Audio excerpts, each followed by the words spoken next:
Welcome back to excellent academics.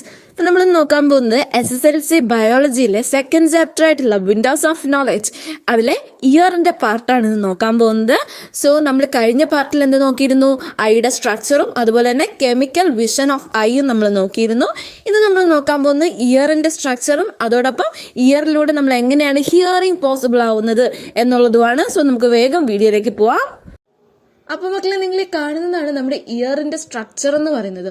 ഒരു ഇയറിനെ 3ആയിട്ടാണ് ഡിവൈഡ് ചെയ്തിരിക്കുന്നത്. External ear, internal ear and നടുക്കുള്ളത് മിഡിൽ ഇയർ. അങ്ങനെ 3 ഇയറുകളായിട്ടാണ് എന്ത് ചെയ്തിരിക്കുന്നത്? നമ്മുടെ ഒരു ടിപ്പിക്കൽ ഇയറിനെ ഡിവൈഡ് ചെയ്തിരിക്കുന്നത്. എക്സ്റ്റേണൽ ഇയർ വഴി പോകുന്ന നമ്മുടെ വോയിസ് അല്ലെ, നമ്മൾ എവിടെന്നെങ്കിലും ഒരു സൗണ്ട് കേട്ടു, ഈ സൗണ്ട് എവിടെ കൂടെ പോകും? എക്സ്റ്റേണൽ ഇയർ വഴി. മിഡിൽ ഇയർ വഴിയാണ് എവിടെ എത്തുന്നത്? ഇന്നർ ഇയറിൽ എത്തുന്നത്. ആ ഇന്നർ ഇയറിൽ നിന്ന് നേരെ എവിടേക്ക് പോകും? ഓഡിറ്ററി നെർവ് വഴി. നമ്മൾ ഐസിൽ പഠിച്ചു, ഒപ്റ്റിക് നെർവ് വഴിയാണ് എന്ത് ചെയ്യുന്നത്? ഇമ്പൾസ് ബ്രെയിനിൽ പോകുന്നതെന്ന് പഠിച്ചു. ഇവിടെ കേൾക്കാനുള്ള സൗണ്ടുകൾ പോകുന്നതിനെ പറയുന്ന പേരാണ് ഓഡിറ്ററി. അപ്പൊ ഓഡിറ്ററി നെർവ് വഴി എന്ത് ചെയ്യുന്നു? ബ്രെയിനിൽ എത്തുന്നു. അങ്ങനെ നമ്മൾ എന്ത് ചെയ്യുന്നു? നമ്മൾ സൗണ്ടിനെ സെൻസ് ചെയ്യുന്നു. ഓക്കെ, അപ്പൊ നമ്മുടെ എക്സ്റ്റേണൽ ഇയറിനെ നമ്മുടെ പുറമേ കാണുന്ന, നമ്മൾ ഒരാളുടെ മുഖത്തൊക്കെ നോക്കുമ്പോൾ ആ ചെവിയുടെ ഭാഗം കാണുന്നില്ലേ, ആ ഒരു റീജിയനെയാണ് എന്തെന്ന് പറയുന്നത്? എക്സ്റ്റേണൽ ഇയർ എന്ന് പറയുന്നത്. സോ ആ എക്സ്റ്റേണൽ ഇയറിൽ 3 ഡിവിഷൻസ് ഉണ്ട്. ഒന്നെന്ന് പറയുന്നത് പിന്ന, അതായത് നമ്മുടെ ആ ചെവിയിൽ നമ്മൾ ഇപ്പൊ ഗേൾസ് ഒക്കെ കമ്മലൊക്കെ ഇടില്ലേ, ഇയറിങ്സ് ഒക്കെ ഇടില്ലേ, ആ ഒരു റീജിയനെയാണ് എന്തെന്ന് പറയുന്നത്? പിന്നാന്ന് പറയും. ക്ലിയർ? പിന്നാന്ന് പറയും. ഇതെന്താ സഹായിക്കുന്നതെന്ന് വെച്ചാൽ നമ്മുടെ ചുറ്റിനും വരുന്ന സൗണ്ടുകളെ അബ്സോർബ് ചെയ്യുക, നമ്മുടെ ചെവിക്കകത്തേക്ക് ഇങ്ങനെ വലിച്ചു കയറ്റുന്നത് ആരാണ്? നമ്മുടെ ഈ പിന്ന ഉള്ളത് കൊണ്ടാണ്. ക്ലിയർ അല്ലേ? ഇനി ഈ പിന്നിൽ നിന്ന് നിങ്ങൾ നോക്കിയാൽ അറിയാം, ഒരു ഇങ്ങനെ ട്യൂബ് പോലെ, ഒരു കനാല് പോലെ പോകുന്ന ഒരു സ്ട്രക്ചർ കാണാം. അതിന് പറയുന്ന പേരാണ് ഓഡിറ്ററി കനാൽ. ഓഡിറ്ററി എന്നുള്ള വേർഡ് എന്താണ്? സംതിങ് റിലേറ്റഡ് ടു സൗണ്ട് ആണ്. സോ ആ ഒരു സൗണ്ടിനെ ക്യാരി ചെയ്യുന്ന ആ ഒരു ട്യൂബ് അല്ലെങ്കിൽ കനാലിന്റെ പേര് ഓഡിറ്ററി കനാൽ. ക്ലിയർ അല്ലേ? ഈ ഓഡിറ്ററി കനാലിൽ ഒരുപാട് ഹെയർസും വാക്സും കാണും. നമുക്കറിയാം നമ്മുടെ ചെവിയിൽ എന്തുണ്ട്? വാക്സ് ഉണ്ട് അല്ലെ? ഓവർ ആകുമ്പോഴാണ് നമ്മൾ അതിനെ ക്ലീൻ ചെയ്തൊക്കെ കളയുന്നത്. ഓക്കെ, അപ്പൊ അങ്ങനെ വാക്സ് ഉണ്ട്, അതുപോലെ തന്നെ എന്തുകൊണ്ട്? ഹെയർസും ഉണ്ട്, ടൈനി ഹെയർസും ഉണ്ട്. ഇവരെന്തിനാ സഹായിക്കുന്നതെന്ന് വെച്ചാല് നമ്മുടെ ചെവിക്കകത്ത് ഡസ്റ്റ് പാർട്ടിക്കിൾസ് ഒക്കെ കയറാം അല്ലെ, ഒരുപാട് പൊടി പടലങ്ങൾ നമ്മളെ ചെവിക്കകത്തേക്ക് കയറാം. അപ്പൊ അതിനെയൊക്കെ എന്ത് ചെയ്യുക? റിമൂവ് ചെയ്യുക. നമ്മുടെ ഇന്റേണൽ ഇയറിലേക്ക് പോവാണ്ട് അതിനെ റിമൂവ് ചെയ്യുക. ആദ്യമേ അവിടെ വെച്ച് ഇല്ലാണ്ടാക്കി കളയുന്നതാണ് ആര്? നമ്മുടെ ഈ സ്മോൾ ഹെയർസും വാക്സും. പിന്നെ മൂന്നാമത്തതാണ് നിങ്ങൾ ആ കാണുന്ന ഒരു ചെറിയ ഒരു തിൻ ലെയർ ഓഫ് ഒരു സ്ട്രക്ചറിന്റെ പറയുന്ന പേരാണ് ടിംബാനം. ടിംബാനം എന്ന് പറയുന്ന ഒരു തിൻ ലെയർ ഉണ്ട്. ഈ ലെയർ എന്ത് ചെയ്യുമെന്ന് അറിയാമോ? നമ്മുടെ ചെവിയിലേക്ക് വരുന്ന സൗണ്ടിന്റെ അതേ വേവ് ലെങ്ത്തിൽ വൈബ്രേറ്റ് ചെയ്യും. ക്ലിയർ ആണോ? നമുക്കറിയാം സൗണ്ട് വരുമ്പോൾ നമ്മൾ ഈ ഡെസ്കും ബെഞ്ചൊക്കെ വൈബ്രേറ്റ് ചെയ്യുന്ന കണ്ടിട്ടില്ലേ? അതുമാതിരി നമ്മുടെ ഈ ടിംബാനിക് ലെയർ ഒരു നാരോ തിൻ ലെയർ ആണ്. അപ്പൊ അതെന്ത് ചെയ്യും? ഇങ്ങനെ വൈബ്രേറ്റ് ചെയ്യും. ഇതിന്റെ വൈബ്രേഷൻ കൊണ്ടിട്ടാണ് എന്ത് ചെയ്യുന്നത്? മിഡിൽ ഇയറിലേക്ക് എന്ത് പോകുന്നത്? നമ്മുടെ സൗണ്ട് ട്രാൻസ്മിറ്റ് ചെയ്യുന്നത്. അടുത്തത് നമ്മുടെ മിഡിൽ ഇയർ ആണ്. മിഡിൽ ഇയറിനെ 2ആയിട്ടാണ് ഡിവൈഡ് ചെയ്തേക്കുന്നത്, അല്ലെങ്കിൽ അതിൽ 2 പാർട്ടുകളാണുള്ളത്. ഒന്നെന്ന് പറയുന്നത് നമ്മുടെ ഇയർ ഓസിക്കിൾസും, 2 ഈസ്റ്റീഷ്യൻ ട്യൂബ്യൂളും. എന്താണ് ഇയർ ഓസിക്കിൾസ് എന്ന് പറയുന്നത്? ഇയർ ഓസിക്കിൾസ് എന്ന് പറയുന്നത് അതിനകത്തൊരു 3 ടൈപ്പ് ഓഫ് എന്ത് കാണും? ഒരു മസിൽ കാണും. ക്ലിയർ അല്ലേ? ഒരു കുഞ്ഞ്, വെറും ചെറുത്, അത്രയും ചെറുതായിട്ടുള്ള കുഞ്ഞു മസിൽസ് ആണ് അവിടെ ഉള്ളത്. അതിന്റെ പേരുകളാണ് malleus, incus and stapes. Clear? Malleus, incus, stapes എന്ന് പറയുന്ന 3 മസിലുകൾ ഉള്ളതാണ്. ഇവരെ 3 പേരെയും കൂടെ ചേർത്തിട്ടാണ് എന്ത് പറയുന്നത്? ഇയർ ഓസിക്കിൾസ് എന്ന് പറയുന്നത്. ക്ലിയർ അല്ലേ?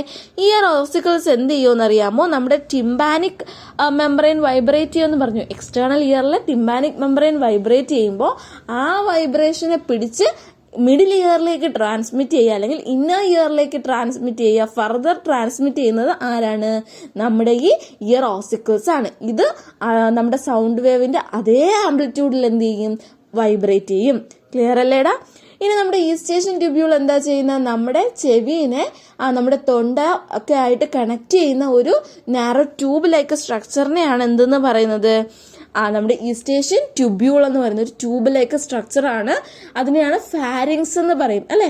നമ്മുടെ ചെവിനെയും തൊണ്ടേനെയും മൂക്കിനെയും ഒക്കെ കണക്ട് ചെയ്യുന്ന ഒരൊറ്റ സിംഗിൾ ഒരു ഓപ്പണിങ്ങിന് ഒരു ട്യൂബിലേക്ക് സ്ട്രക്ചറിനെ പറയുന്ന പേരാണ് ഫാരിങ്സ്. അപ്പൊ ഈ ഫാരിങ്സുമായിട്ട് നമ്മുടെ ഇയറിനെ കണക്ട് ചെയ്യുന്നതാണ് ആര്, നമ്മുടെ ഈ ഈസ്റ്റേഷ്യൻ ട്യൂബ്യൂൾ എന്ന് പറയുന്നത്. ക്ലിയർ അല്ലേടാ? കൂടാതെ ഇവർ ഫാരിങ്സുമായിട്ട് കണക്ട് ചെയ്യുന്നത് കൂടാതെ എന്ത് ചെയ്യും, നമ്മുടെ ഈ ടിംബാനിക് മെംബ്രെയിനിലെ പ്രഷർ മെയിൻറ്റെയിൻ ചെയ്യാനും സഹായിക്കും.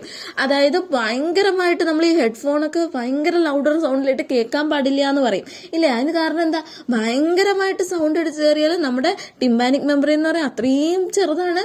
സോ എന്ത് ചെയ്യും, അത് അത്രയും ആംപ്ലിറ്റ്യൂഡിൽ വൈബ്രേറ്റ് ചെയ്ത് പൊട്ടിപ്പോവും. ക്ലിയർ? അതുകൊണ്ട് നമുക്ക് പിന്നെ ഒന്നും ഫർദർ കേൾക്കാൻ പറ്റില്ല. ഈ ടിംബാനിക് മെംബ്രെയിന്റെ വൈബ്രേഷൻ ഉണ്ടെങ്കിൽ ബാക്കി വൈബ്രേഷൻ അകത്തോട്ട് പോവുള്ളൂ, സൗണ്ട് വേവിന്റെ ട്രാൻസ്മിറ്റ് ചെയ്യാൻ പറ്റുള്ളൂ. അപ്പൊ അത് പൊട്ടിപ്പോവും. അങ്ങനെ എത്ര സൗണ്ട് വേവ് വന്നാലും അതിന് ബാലൻസ് ചെയ്യാനായിട്ട് സഹായിക്കുന്നത് ആരാണ്, നമ്മുടെ ഈ ഈസ്റ്റേഷ്യൻ ട്യൂബ്യൂൾ ആണ്. എന്ന് വെച്ചിട്ട് ഹയർ ആംപ്ലിറ്റ്യൂഡിൽ കേൾക്കാം എന്നല്ല, ഒരു പരിധിവരെ ഈ ഒരു പ്രഷറിനെ മെയിൻറ്റെയിൻ ചെയ്യുന്നത് നമ്മുടെ ആരാണ്, ഈസ്റ്റേഷ്യൻ ട്യൂബ്യൂൾ ആണ്. അടുത്തത് നമ്മുടെ ഇന്റേണൽ ഇയർ ആണ്. ഇന്റേണൽ ഇയറിൽ 3 പാർട്സുകളാണുള്ളത്. ഒന്നെന്ന് പറയുന്നത് സെമി സർക്കുലർ കനാല്. ആ സെമി സർക്കുലർ കനാൽ കണ്ടില്ലേ, ഒരു റിങ് പോലെ ഇരിക്കുന്ന സാധനം. അതിന്റെ തൊട്ട് താഴെയായിട്ട് ഒരു കുഞ്ഞു തടിച്ച ഭാഗമുണ്ട്, സ്വെല്ലൻ റീജിയൻ ഉണ്ട്. അതിന് പറയുന്ന പേരാണ് വെസ്റ്റിബ്യൂൾ. ആൻഡ് അതിലോട്ട് ചേർന്നിട്ട് ഒരു ഒച്ചിന്റെ ഒക്കെ ഒരു ബോഡി പോലെ അല്ലെ, ഒച്ചിനെ പോലെ ഇരിക്കുന്ന സാധനമാണ് കോക്ലിയ. അപ്പൊ ഈ 3 പാർട്ടാണ് നമ്മുടെ ഇന്റേണൽ ഇയറിലുള്ളത്. ഏതൊക്കെയാണ്? Semi circular canal, vestibule, cochlea. ഇതിൽ ആദ്യം പറഞ്ഞ 2 ഏത്, ആ സെമി സർക്കുലർ കനാലും നമ്മുടെ വെസ്റ്റിബ്യൂളും ഹെൽപ്പ് ചെയ്യുന്ന എന്തിനു വേണ്ടിയിട്ടാണ്, നമ്മുടെ ബോഡി ബാലൻസിങ്ങിന് വേണ്ടിയിട്ടാണ്. വേറെ നമ്മുടെ ഹിയറിങ്ങിന് ഹെൽപ്പ് ചെയ്യുന്നത് ആരാണ്, നമ്മുടെ ഈ ഒച്ചിനെ പോലെ ഇരിക്കുന്ന കോക്ലിയ ആണ്. ക്ലിയർ അല്ലേ? ഇനി നമ്മുടെ ഇന്റേണൽ ഇയറിനെ ഒരു ബോണി ലാബ്രന്തിന്റെയും ഒരു മെംബ്രേനിയസ് ലാബ്രന്തിന്റെയും അകത്താണ് വെച്ചേക്കുക. എന്ന് വെച്ചാൽ എന്താ, നമ്മുടെ ഇന്റേണൽ ഇയറിനെ ഒരു പെട്ടിന്റെ അകത്തെടുത്തിട്ടേക്കാന്ന് വെച്ചോ, അത്രേ ഉള്ളൂ. ഒരു പെട്ടിക്കകത്ത് എന്ത് കിടക്കുക, നമ്മുടെ ഇന്റേണൽ ഇയർ കിടക്കുക. അങ്ങനെയാണെങ്കിൽ ആ പെട്ടികളെ പറയുന്ന പേരാണ് എന്ത്, ബോണി ലാബ്രന്തും മെംബ്രേനിയസ് ലാബ്രന്തും. ലാബ്രന്ത് എന്ന് സിംപ്ലി പറയാം. ക്ലിയർ അല്ലേ? ഈ ലാബ്രന്തിന് 2 പാർട്ടുകളുണ്ട്. ഒന്ന് bony part which is called എന്ത്, ബോണി ലാബ്രന്ത്, അതായത് ബോണ് കൊണ്ട് ഉണ്ടാക്കിയിരിക്കുക. ക്ലിയർ അല്ലേ? ഇനി മെംബ്രേനിയസ് ലാബ്രന്ത് ആണെങ്കിലോ, which is made up of membrane or tissues. Clear അല്ലേ?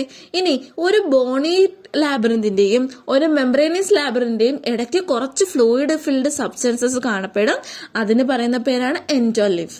അപ്പൊ ഈ ബോണി ലാബ്രന്ത്, മെംബ്രേനിയസ് ലാബ്രന്ത്, എൻഡോലിംഫ്, ഇത്രയും കാര്യങ്ങൾ ഒന്ന് വെറുതെ ഒന്ന് നോട്ട് ചെയ്തിട്ടേക്കുക, വേറൊന്നുമില്ല.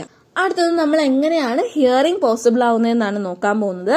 നമ്മൾ പറഞ്ഞു ഒരു സൗണ്ട് വേവ് എവിടെ നിന്ന് വരികയാണ്, പുറത്ത് എൻവയോൺമെന്റിന് വരികയാണ്. അത് പിന്നെ വഴി നമ്മുടെ ഓഡിറ്ററി കനാല് വഴി എവിടെ എത്തുന്നു, ഇയർ ഡ്രംസ് അല്ലെങ്കിൽ ടിംബാനത്തിലേക്ക് എത്തുന്നു. അവിടെ നിന്ന് നേരെ ഇയർ ഓസിക്കിൾസ് ആയിട്ടുള്ള മാലിയസ്, ഇൻകസ് ആൻഡ് സ്റ്റേപ്പിസ് വഴി എവിടെ എത്തുകയാണ്, നമ്മുടെ ഇന്റേണൽ ഇയറിൽ എത്തുകയാണ്. ഇന്റേണൽ ഇയറിൽ ഇപ്പൊ ആരിലെത്തിയൊക്കെയാണ് ഹിയറിംഗിന് സഹായിക്കുന്ന പാർട്ട്, കോക്ലിയ ആണ്. സോ കോക്ലിയയിൽ എത്തി നിൽക്കുകയാണ് നമ്മുടെ സൗണ്ട് വേവ്. ഇത്രയും ക്ലിയർ അല്ലേ മക്കളെ? അപ്പോൾ അതെ ഈ കാണുന്ന പിക്ചർ നോക്കുക.